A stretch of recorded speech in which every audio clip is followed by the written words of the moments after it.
সন্তানের সাথে বেয়াদবি, শিক্ষকের সাথে বেয়াদবি। এই একটা মোবাইলকে কেন্দ্র করে বুকে হাত দিয়ে একটা লোক আল্লাহকে সাক্ষী রেখে বলতে পারবে না যে আমার চরিত্র ঠিক আছে। স্বামী আর স্ত্রীর মাঝখানে দেওয়াল এই মোবাইল, সন্তান মা বাবার মাঝখানে প্রাচীর, ঝগড়া মোবাইল, মসজিদে যাব মোবাইল, রিংটোনের কারণে নামাজের খেয়াল নষ্ট হয়ে যায়। জীবনে করলা কি? অভিশপ্ত কপাল নিয়ে দুনিয়াতে জন্ম নিয়েছ।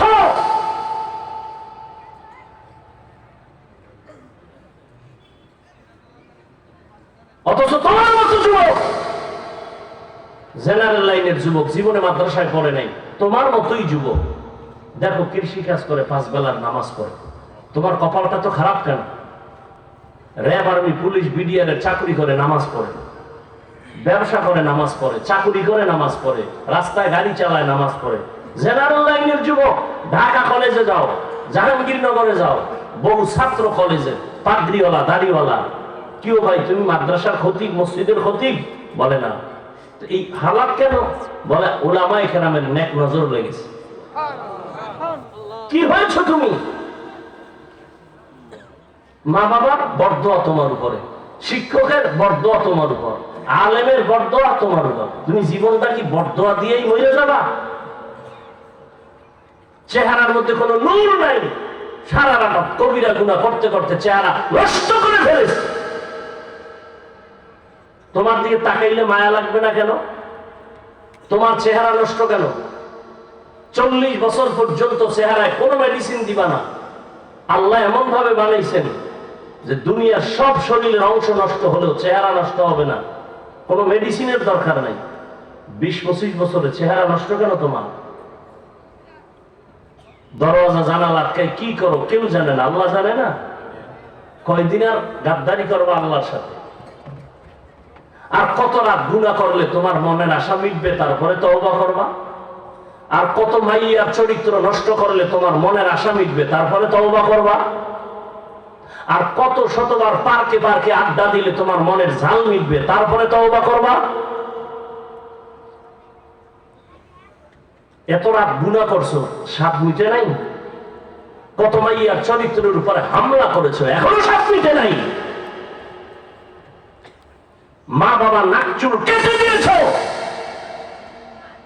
তোর চরিত্রের কারণে মা বাবা মুখ দেখাতে পারে না সমাজে। অভিশপ্ত সন্তান, কবে তওবা করবা তুমি? আর কবে তওবা করবা? করোনায় কত যুবক চলে গেল, ছাত্র জনতার বৈষম্য বিরোধী আন্দোলনে কত তাজা যুবক চলে গেল। তুমি কালকে এভাবে সুস্থ থাকবা, কি গ্যারান্টি আছে? অসুস্থ মানুষ সবাই বলে মরে যাবে, তার সামনে সুস্থ মানুষটা মরে গেল, অসুস্থ লোকটা লাঠি নিয়ে এখনো চলতেছে। কিসের বাহাদুরি করো?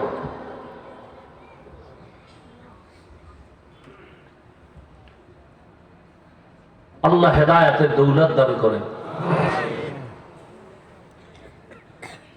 2-1 ঘন্টা বয়ান শুনবেন, এখানে খাইতে হবে কেন? আমরা তো ওই আল্লাহওয়ালার থাপ্পড় খেয়ে এখানে বসছি যে আল্লাহওয়ালা বয়ান করার মাঝে মানুষ কানতে কানতে জার জার হয়ে যায়। জীবনের ডাকাত টুপি নিয়ে এরপরে বাড়ি গেছে। আমরা তো তাদের বয়ান আর লাত্তি খেয়ে এখানে আসছি, এজন্য এগুলো সহ্য করতে পারি না, নাটক ফাটক সহ্য করতে পারি না। আল্লাহর বরকত নষ্ট হবে যেই কাজগুলোতে, কাজ দেখতে পারি না। এগুলোর দ্বারা বরকত থাকে না।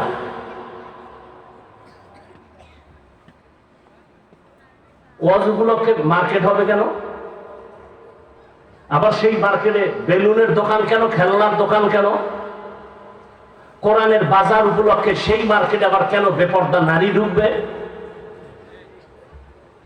সেই কবিরা গুনার দায় ভার কারা নিবে? বলার দায়িত্ব আমার, মানার দায়িত্ব আপনার। কিন্তু জাতির কপাল খারাপ, বক্তা বাদ দিবে, আকাম বাদ দিবে না। বলবে এতগুলো হুজুর ওয়াজ করলো, কারো গায়ে লাগলো না, উনি একজন বুজুর্গ, বলে বাদ দাও এই হুজুর, নতুন হুজুরা, এই হুজুর বাদ দাও। আকাম বাদ দেওয়া যাবে না।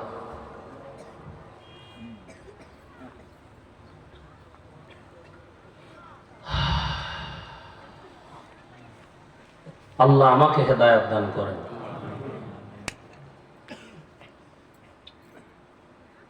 তো জিব্বার বয়ান করতেছিলাম, বড় নেয়ামত। জিব্বা নিয়ে দুই কথা, একটা হলো নেয়ামত, অন্যদিকে জিব্বা মারাত্মক একটা অস্ত্র। জিব্বার এক কথায় ফাঁসি, জিব্বার এক কথায় মুক্তি। ভেজাল সব জিব্বায় লাগাইতেছে। মারাত্মক এক অস্ত্র, ব্লেডের মতো ধার, ডানে মারে কাটে, বামে মারে কেটে যায়, ব্লেডের মতো চারপাশে ধার। এইরকম মারাত্মক অস্ত্র, হাত না, পা না, কিচ্ছু না। হাদিস শরীফে রাসূল বলেন, প্রতিদিন সকালবেলা হাত, চোখ, কান, পা, জিব্বা থেকে পান আছে, আল্লাহ কোন প্যাঁচ লাগায় আর পিডাটাই হাতের উপরে বলে। জিব্বা প্যাঁচ লাগাইব, থাপ্পড় লাগবে আমার কানে। পান আছে আল্লাহ, জিব্বার অত্যাচার থেকে আমাকে মাফ করো। ঠিকই তো, প্যাঁচ তো জিব্বায় লাগাই দিছে কথা বইলা। একই জিব্বা এমন এক অস্ত্র, এই জিব্বাটা নাড়ায়া কোন একটা বিধর্মী যদি সে বলে লা ইলাহা ইল্লাল্লাহ, সাথে সাথে ঈমান হয়ে গেছে। একই জিব্বার আওয়াজে মুমিন হয়ে গেল। আবার এই জিব্বা নাড়াইয়া যদি বলে আমি আল্লাহ মানি, কোরআন মানি, হাদিস মানি, তবে ইসলামের রাজনীতি মানি না, বেঈমান হয়ে গেল। একই জিব্বে দিল সব আউলে। আমার দেশের মানুষ আই ওয়াশ করেছে এদের, বলে ধর্ম আর রাজনীতি দুইটা আলাদা। চিনি পানি মিললে যেমন এক, আলাদা হয় না। ধর্ম রাজনীতি দোনোটা এক, এর কোনো আলাদা কিছু না। রাসূল রাষ্ট্র চালাইছেন, সত্য কথা বলতে এত টেনশন কেন? আবু বকর দেশ চালাইছেন, ওমর চালাইছেন, ওসমান চালাইছেন, হযরত আলী চালাইছেন, সুলাইমান নবী তো গোটা দুনিয়া চালাইছেন, নাকি জানেন না? ইউসুফ নবী মিশরের অর্থমন্ত্রী ছিলেন। এ সমস্ত ঘটনা কোরআনে আছে। কেন বলেন কোরআনে রাজনীতি নাই? হ্যাঁ, আপনার চান্দাবাজি আর ধান্দাবাজি ইসলামে নাই।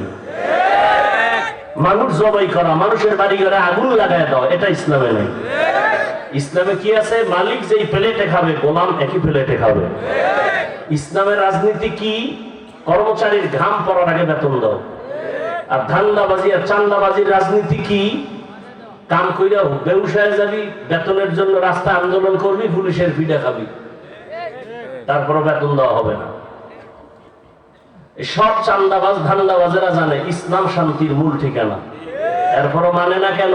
চুরি করতে পারবে না, দুর্নীতি করতে পারবে না। এই জন্য চান্দাবাজ আর ধান্দাবাজেরা ইসলাম মানে না, বলে ঠিক ইসলাম। এই যে বক্তব্য দিতে গেলেই বলল ইসলাম শান্তির ধর্ম, বলে না? সবাই বলে, মানে না কেন? ধর্মের কথা বলে, ধর্ম মানে না, এদেরকে বলে ধর্ম ব্যবসায়ী। ধর্মের কথা বলে, ধর্ম মানে না, এরাই কি? ধর্মের ব্যবসায়ী। আল্লাহ হেদায়েত দান করুন। যেই লোকটা মনে প্রাণে যদি এই কথা বলেই ফেলে যে ইসলামে রাজনীতি নাই, তাহলে তার ঈমান চলে যাবে সাথে সাথে। কি বুঝাইল তার কথার দ্বারা? যে ইসলাম সব দিক থেকে কমপ্লিট, রাষ্ট্রের ব্যাপারে কোরআন শরীফ দুর্বল।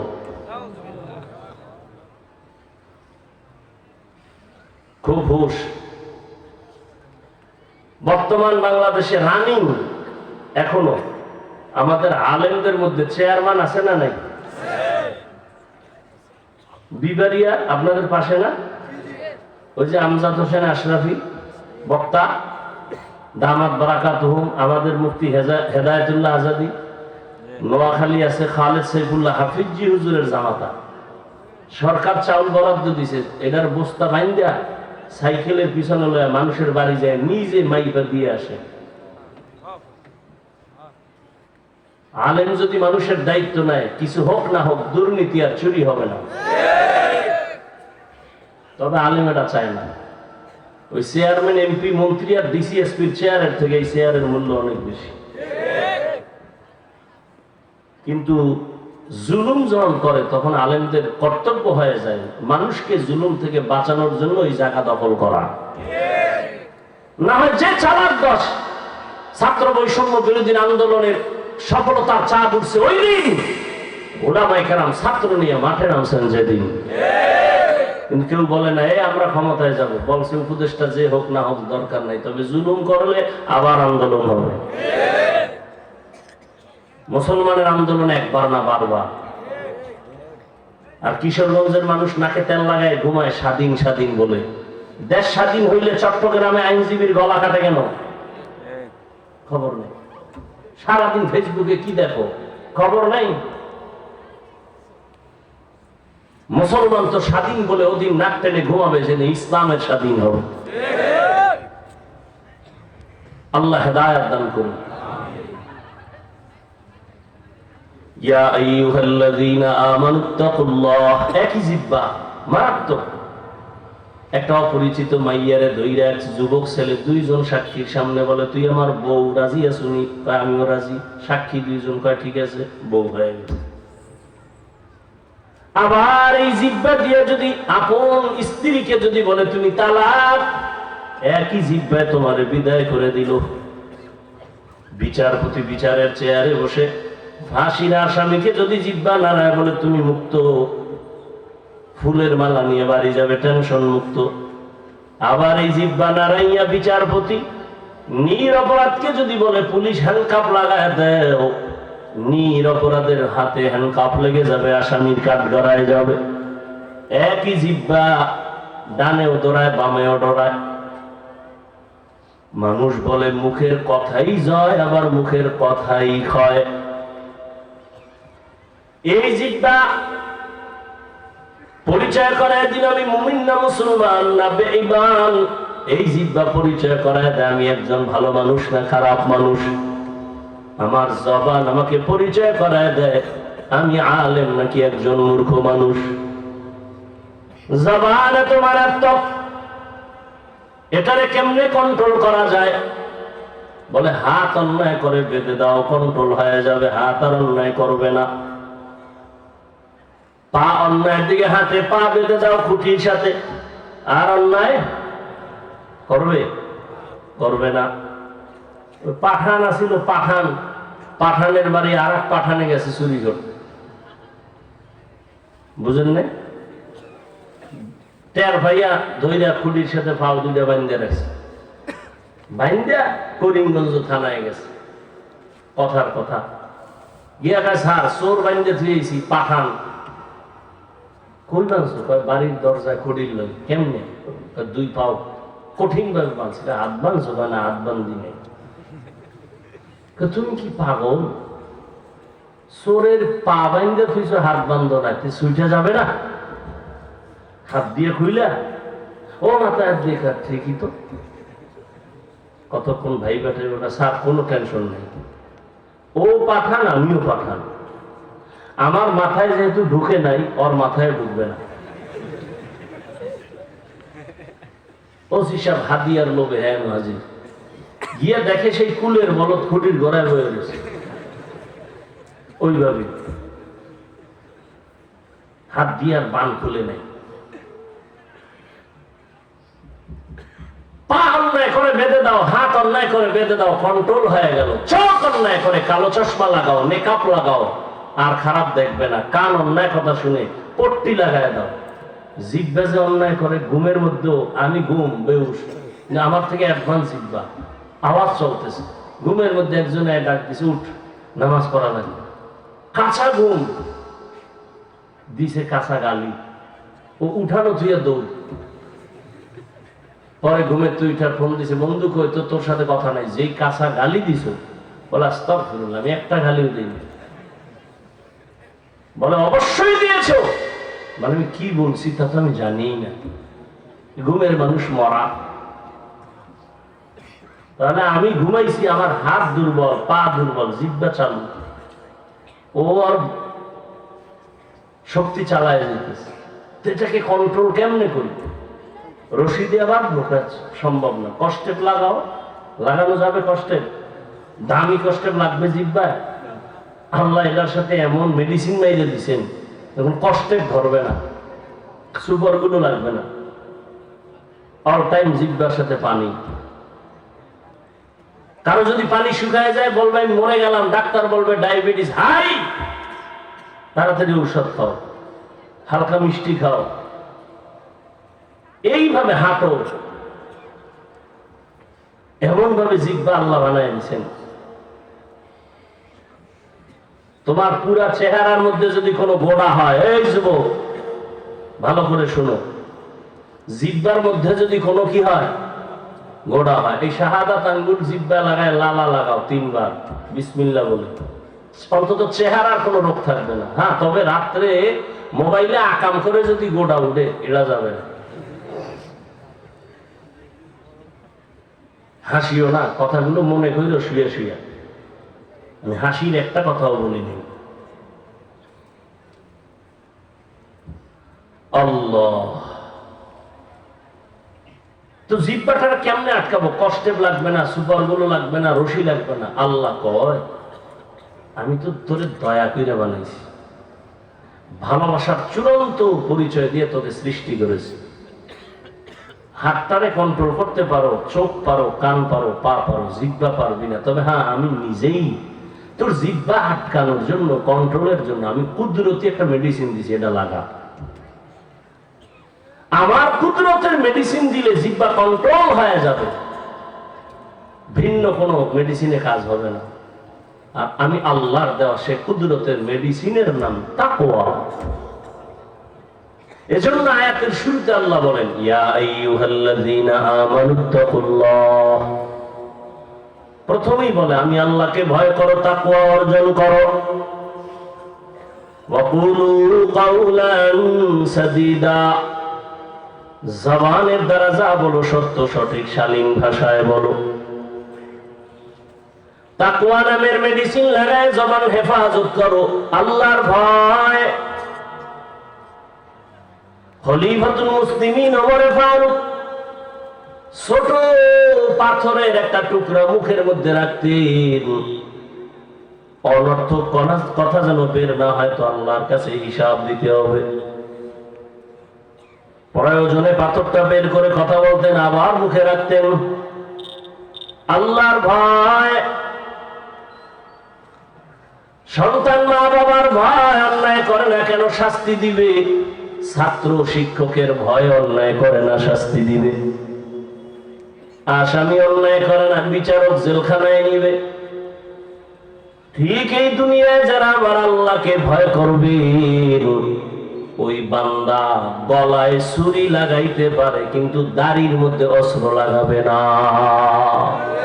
আর কে দারত খৌফে হকদার দিল মাদাম, জান্নাতুল মাওয়া দেহাদ ও রামাকাম, জুজবা হাকচি জে মখাজ ইনসুজা, ফজলে উ আমস্তে দর জুমলা জাহা। জবান হেফাজত করো রে গোলাম। তাকওয়া অর্জন করার মাধ্যমে আল্লাহর ভয়। বলে এই তাকওয়া কোথায় পাইবা? বলে তাকওয়া পাওয়ার একমাত্র ঠিকানা, লিকুল্লি শাইইন মা'দিনুন ওয়া মা'দিনুত তাকওয়া কুলুবুল আরিফিন। প্রত্যেকটা ভালো জিনিস রাখার গোডাউন আছে, তাকওয়ার গোডাউন হলো আল্লাহর প্রিয় বান্দাদের কলব। তাদের নেক নজর লাগবে তো তোমার কলবে তাকওয়ার পাওয়ার ঢুকবে। কারণ আল্লাহর প্রিয় বান্দাদের নজরে পাওয়ার আছে। আর একটা গাঞ্জাখোরের নজরের মধ্যে পাওয়ার থাকলে আল্লাহ আল্লাহটাই থাকবে না। এক গাঞ্জা করবে নামাজি, সুন্দর ফুটন্ত একটা বাচ্চা দেখা কয় এত সুন্দর, বাচ্চার মধ্যে বদনজর লাগাই দিছে, অসুস্থ হয়ে গেছে। হয় না এরকম? আপনাদের এলাকায় কদু গাছ আছে না? মাঝে মাঝে দেখবেন জুতাটা নাই, জুতা কেন বলে জুতা একটা বরকতের জিনিস, নমরুদের গালে লাগছে। জুতাটার বরকতে কদুগুলো অনেক বড় হবে, তাই তো? কথা হয় না তো কেন লাগায়? জুতাটা নাই কেন? বদ নজর যেন না লাগে। বদ নজর কার? হিসাবের কথা বলেন। এলাকার বড় গাঞ্জাখোর গাভীর মধ্যে দুধ হইতেছে 20 কেজি, ও একদিন দেখে পায় সর্বনাশ এত দুধ, পরের দিন থেকে আধা কেজিও নেই, বদনজর লেগে গেছে। তাহলে একটা গাঞ্জাখোরের নজরের মধ্যে যদি পাওয়ার থাকে, একজন তাহাজ্জুদওয়ালা তাকওয়াওয়ালা জিকির করনেওয়ালার নজরে কেন পাওয়ার থাকবে না? থাকবে না? আউলিয়ারা কারে উকবা ইখতিয়ার, জাহেলারা কারে দুনিয়া ইখতিয়ার। মাইলে মোমেন সোয়ে মোমেন মিশাওয়ার, মাইলে কাফের সোয়ে কাফের মিশাওয়ার। এই পাওয়ারের নাম হলো কোরআনের ভাষায় ফুরকান, হাদিসের ভাষায় এই পাওয়ারের নাম হলো ফেরাসাত। ইয়া আইয়ুহাল্লাযীনা আমানু ইন তাত্তাকুল্লাহ ইয়াজআল লাকুম ফুরকানা। আল্লাহ বলেন যারা তাকওয়ার উপরে মুজাহাদা করবে, চেষ্টা করবে, আমি আল্লাহ তাদেরকে ফুরকান নামের পাওয়ার দান করব। মা মা'নাল ফুরকান ওয়া নূরুম মিন ইলাহি। ফুরকান নামের পাওয়ারটা কি? আল্লাহর দেওয়া নূর। قال النبي صلى الله عليه وآله وسلم اتقوا فراسة المؤمن فإنه ينظر بنور الله। আল্লাহ প্রিয় গোলাম, এদেরকে আমি ফেরাসাতের পাওয়ার দেই, তোমরা ভয় থাকিও তাদের সাথে যেন উল্টা পাল্টা না হয়।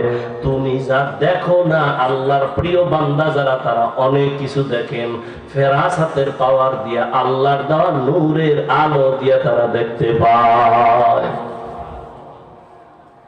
আপনি আমি দেখবো না, কিন্তু আল্লাহর খাঁটি গোলাম যারা তারা চোখের পাওয়ার না, কলবের নূরের আলো দিয়া দেখে অনেক দূর। যেমন ওমরে ফারুক, যারা দেখলে শয়তান পালায় যায়। চিন্তা করেন এটা কেমন মানুষ? শয়তান আল্লাহর সামনে চ্যালেঞ্জ দিয়ে খাড়ায় রয়েছে, আর সেই শয়তান ওমরের দেখলে অন্য রাস্তায় পালায়। আমাকে বাংলাদেশি এক বদমাশ বলে, শয়তান আমারও দেখলে পালায়। কেন? ওর থেকে বড় শয়তান আমি। আমি যেই পরিমাণ 2 নম্বরে জানি, শয়তানের খবরই জানি। ওমরে ফারুক খুতবা দিতেছেন, খুতবা হাজারো মানুষের সামনে। হঠাৎ খুতবার মাঝে অপ্রাসঙ্গিক একটা শব্দ উচ্চারণ করলেন, ইয়া সারিয়াতাল জাবাল, ইয়া সারিয়াতাল জাবাল, ইয়া সারিয়াতাল জাবাল। সারিয়া একজনের নামে কইতেছে, এই সারিয়া, পাহাড় পাহাড় পাহাড়। সারিয়া কই? ওমর যেখানে বসে চিৎকার দিলেন, সেখান থেকে 2000 কিলোমিটার দূরে ইরানে যুদ্ধ চলে, সেখানে সারিয়া। ওমর এখান থেকে বলে, এই সারিয়া, পাহাড়। সারিয়াকে জিজ্ঞাসা করা হলো, ওমরের আওয়াজটা শুনছি না? সারিয়া বলে, কাছে বসে যেমন শোনা যায় তেমনই শুনেছি। আউলিয়ারা কারে উকবা ইখতিয়ার, জাহেলারা কারে দুনিয়া ইখতিয়ার। ফেরাসাতের পাওয়ার আল্লাহ ওয়ালাকে আল্লাহ দান করেন, তাদের নজরে পাওয়ার। এই কারণে কোন একটা বেনামাজির দিকে যখন এক নজর দেয়, বেনামাজির অন্তরের মধ্যে আল্লাহর ভয় আসে, নামাজি হয়ে যায়। এই জন্য আমি বলি সব জায়গায়, এই জাতিকে উলামায়ে কেরাম যা দিয়েছে পৃথিবীর কেউ তা দেয় নাই। এই জন্য উলামায়ে কেরাম তোমাদের কলিজার আপন, নিঃস্বার্থ আপন, আর কেউ তোমাদের নিঃস্বার্থ আপন না। কার পেছনে ঘুরিয়া ঘুরিয়া কি পাওয়ার আশায় দাড়ি কাটছো, নামাজ ছাড়ছো রে বাবা? যার পিছনে ঘুরতেছো সে তোমার আপন না। স্বার্থে আঘাত লাগলে দল থেকে সদস্য নাম কাটবে না, কল্লা পর্যন্ত কেটে দিবে। সোনার বাংলায় এই নজির আছে না? নিজের দলের মানুষ স্বার্থে আঘাত লাগছে, এই সাইজ করো, মেরে ফেলো। আর এদের পেছনে ঘুরে তুমি দাড়ি কাটছো, নামাজ ছাড়ছো, কি পাবা তুমি? বাড়ি গাড়ি লাভ কি? ও বাড়ি আছে, বাড়িওয়ালা নাই, জঙ্গলে ঘুমায়, এই বাড়ির লাভ কি? টিনের ঘর ভালো এর থেকে। সুইস ব্যাংকে কোটি কোটি সহস্র কোটি টাকা রেখে লাভ কি যদি আবার বংশধরেরা ভোগ করতে না পারে? ফেসবুকের গোলাম বাবারা দেখো নাই কয়েকদিন আগে, যাদের টাকায় বাংলাদেশ জিন্দা হয়, সরকার পর্যন্ত চলে, এইরকম টাকাওয়ালাদের মা মারা গেছে, ৫-৭টা ভাই, একটা ভাইও মায়ের জানাজায় যেতে পারে না, গেলেই পিঠা খাবে। কেমন ধন্য তাদের কপাল যে মায়ের জানাজায় গেলে মায়ের খেলবো। অথচ এই পরিমাণ টাকা যে বাংলাদেশ জিন্দা রাখে, তারা সরকার তাদের টাকায় চলে। কিসের পিছনে দৌড়াও? পাইলে না তো কিছুই, কিছুই তো পাও। দুনিয়া দুনিয়া দুনিয়া কইরা দুনিয়াও হারাইলা, আখেরাত তো হারাইলা। যারা দুনিয়ার পেছনে ঘুরে আখেরাত বাদ দিয়ে গেল, দুই জিনিস চায়, সম্মানের চেয়ার আর শান্তিতে খাবে আর ঘুমাবে। কিন্তু আমি বহু হিসাব করে দেখছি, যারা দুনিয়া দুনিয়া, এরা এই দুইটার একটাও হয় না। ওই সম্মান চেয়ারে বইয়ে লাভ কি? যে ফুলের মালা, ঘরে আবার জুতা, আর শান্তি আছে মোটো সরকারি অশান্তি, দুদকের নোটিশ, ওদিকে ঘরের মধ্যে মাইয়া জ্বালা, ছেলের জ্বালা, বউয়ের জ্বালা, আত্মীয় স্বজনের জ্বালা, মানে স্টক করা বাকি। আর সব না, এক বাবা নিজে লাইসেন্সদারি পিস্তল কপালে মাইরা মরে গেছে।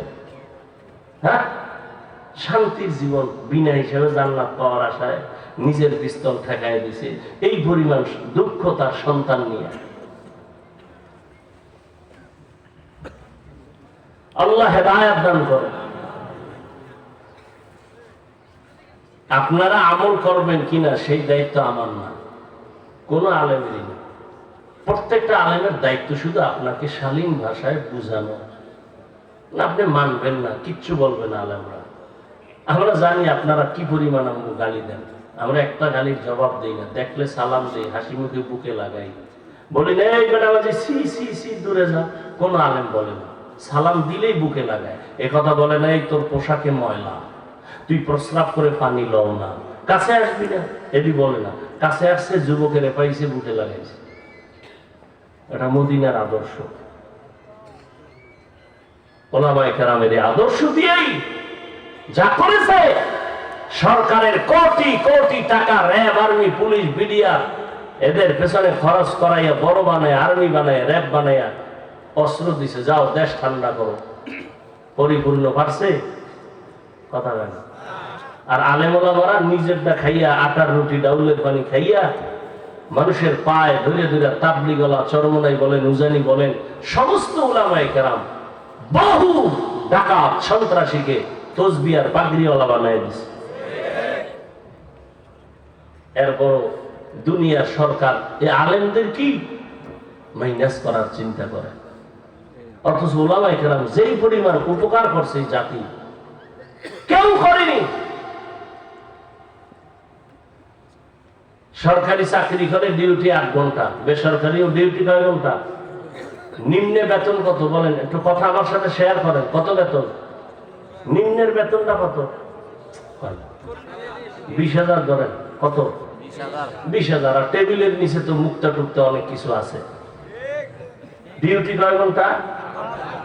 আর মসজিদে আপনাকে ইমাম সাহেবের ডিউটি কয় ঘন্টা? হ্যাঁ, বেতন দেন কত? 5-6 হাজার। শহরে একটু বেশি, 6 মাস বাকি। রিমান্ডের মধ্যে রাখে, এক অক্ত ইমাম সাহেব নাই। রিক্সাওয়ালা কয় হুজুর গেছিলেন কই? ইমাম সাহেব কয় তুমি কে? আমি রিক্সা ড্রাইভার। এত পাওয়ার? 5 টাকা মাসে বেতন দেই। পাওয়ার নাই মানে? এরকম বেয়াদব নাই? সভাপতি বেতন কত? কয় 100 টাকা মাসে। 100 টাকা বেতন দেয় সভাপতি। সেক্রেটারি 50। তাও ঠিক মতো মাসের মাস দেয় না। ইমাম সাহেব কোনদিন কারোর সাথে খারাপ আচরণ করছে? বরং কলিজা দিয়ে দোয়া করে। আল্লাহ হেদায়েত দান করুন। তো ফেরাসাত তাকওয়া নিতে হলে আল্লাহর প্রিয় বান্দা যারা, এদের নেক নজর নেও, তো তাকওয়া আসবে, আল্লাহর ভয় আসবে। গুনাহ ছাড়া সহজ। ও আমার যুবক বাবারা, শুরুতেই আমি বলেছিলাম তোমার মতো কত যুবক স্কুল কলেজে পড়ে নামাজ ছাড়ে না, তুমি কেন পারবা না বলো? তোমার মতো যুবক তাকায় দেখো রাস্তায় গাড়ি চালায় নামাজ পড়ে, তুমি কেন পারো না? আল্লাহ তোমাকে বিবেক দান করেছেন, বিবেককে প্রশ্ন করো। তোমার আমার মতো যুবক ব্যবসা করে, চাকরি করে, হারাম খায় না, হালাল ভাবে চলে, নামাজ পড়ে, তুমি কেন পারবা না? এখনো সময় আছে, তওবা করে নাও। জীবনে তো কম নামাজ ছাড়লা না, দাড়ি কম কাটলা না, আর কত কাটবা? এবার মনে মনে আল্লাহকে বলো, হে আল্লাহ, জীবনে অন্যায় করে নাপাক হয়ে গেলাম, আজকে থেকে তওবা করতে চাই, নামাজ ছাড়বো না, দাড়ি কাটবো না, বেপরদায় চলবো না। ও বাবারা, ডাক্তার হও, ইঞ্জিনিয়ার হও, প্রফেসর হও, একজন দার্শনিক হও, সাংবাদিক হও, তবে বেয়াদব হইও না। ও যুবক, তোমার আচরণে কোনোদিন যেন মা বাবা কষ্ট না পায়। মা বাবা কষ্ট পাইলেই তোমার এটা বরদোয়া। কোনোদিন যেন তোমার আচরণে শিক্ষক কষ্ট না পায়, ওলামায়ে কেরাম কষ্ট না পায়। কারণ তোমার জীবনের সফলতার জন্য মা বাবার দোয়া অবশ্যই লাগবে, শিক্ষকের দোয়াও লাগবে, ওলামায়ে কেরামের নেক নজরও লাগবে। অনুরোধ করে বলছি, এখনো সময় আছে, তওবা করে নাও। আমি যে এতক্ষণ বয়ান করছি একবারও কিন্তু বলি নাই হুজুর হও। আমি কওমি মাদ্রাসার সন্তান, তুমিও কওমিতে যাও। আমি তাবলীগের সন্তান, আমি পীরের মুরিদ, তুমিও তাবলীগে যাও, পীরের কাছে যাও, না হয় জাহান্নামে যাইবা। একবারও বলি নাই। বরং আমি সাহস দিয়া বলতেছি, যুবক বাবা, স্কুল ছাড়বা না, কলেজ ছাড়বা না, ডাক্তারি পড়া বন্ধ করিও না। আমার দেশে ডাক্তার দরকার, ডাকাত দরকার না। আমার দেশে প্রফেসর দরকার, নাস্তিক চায় না। আমার দেশে অনেক ওসি, এসপি, ডিসি দরকার, নামাজি। আজকে যদি সব এসপিডিসিরা নামাজি হয়ে যাইতো, এই দেশে আল্লাহর দ্বীনের কথা বলতে কোনো অনুমতি নেওয়ার প্রয়োজন হতো না। তুমি ইসলামের মাইক নিয়ে ডিসি হও, এসপি হও, এমপি হও, মন্ত্রী হও, আর মা বাবার দোয়া নিও। কারণ মা বাবা তোমার জীবনের সফলতার চাবি। এর পর্দার আড়ালের আম্মা জানেরা, বোনেরা, আপনার মতো মা আর বোন এই এলাকায় কি নাই? 5 ওয়াক্ত নামাজ পড়ে, পর্দা করে, স্বামীর মাল হেফাজত করে, খেয়ানত করে না, মোবাইলে চরিত্র বিক্রি করে না। এরে আম্মা জান, আপনি তো সাধারণ মা না, আপনার দাম তো অনেক বেশি, অনেক বেশি। নবীদের মায়ের মতোই তো আপনারা দামি মা, সাহাবায়ে কেরামদের মায়ের মতো আপনারা বড় দামি মা। আপনারা তো আয়েশা রাদিয়াল্লাহু আনহার মতো নারী, ফাতেমা রাদিয়াল্লাহু আনহার মতো নারী, খাদিজা রাদিয়াল্লাহু আনহার মতো নারী, ইসমাঈল নবীর মা হাজরা আলাইহা সালামের মতো দামি নারী। আপনারা তো ঈসা নবীর মা মারিয়াম আলাইহা সালামের মতো দামি নারী। এই দুনিয়া আল্লাহর এক বড় দুশমন ছিল ফেরাউন। জানেননি ওই ফেরাউনের স্ত্রীর নাম কি? ওই আসিয়া কত বড় আল্লাহর পেয়ারা হয়ে গেলেন। এত বড় বেঈমান ফেরাউনের ঘরে তার স্ত্রী হইয়াও আল্লাহকে ভুলে নাই। রহমতের নবী বলেন, হাসরের ময়দানে জান্নাতে আসিয়ার সাথে আমার সাথে বিবাহ হয়ে যাবে। এরে আম্মা জান, আপনার স্বামী তো ফেরাউনের মতো খারাপ না। আপনি যদি স্বামীকে বুঝাইতেন, নামাজের কথা বলতেন, আর দোয়া